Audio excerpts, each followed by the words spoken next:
الثنائي الذي كان مميزا في نادي الوداد على مستوى استخلاص الكرات، على مستوى الارتكاز. هذه كرة اتحادية في منطقة الجزاء. الاتحاد احسن التعامل مع هذه الكره بشكل ممتاز. شوف مستنفر هذا شباب بن قريل لعبت كره من الطرف الايمن، لعبها في منطقه الجزاء، خرج لها محمد امين السال ويتمكن من تسجيل الهدف.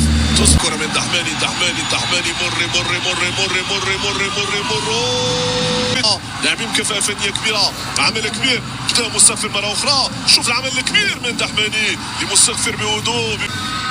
راميرو فاكا في منطقة الجزاء. إمكانية هدف. الوداد يتمكن من تسجيل الهدف.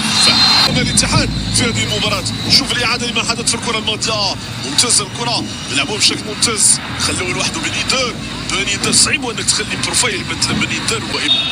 كرة للاتحاد، لمسة الاتحاد في منطقة الجزاء، المتابعة بالراس.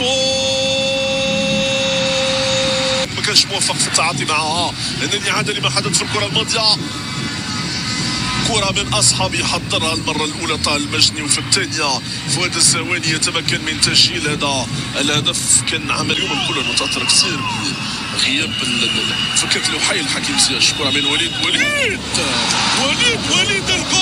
في هذه المباراة قلت لكم دخول وليد والتعامل مع التسديدات من خارج منطقة الجزاء. هذه أول تسديدة مع خطورة الوداديين في آخر ثواني المواجهة. كرة في منطقة الجزاء،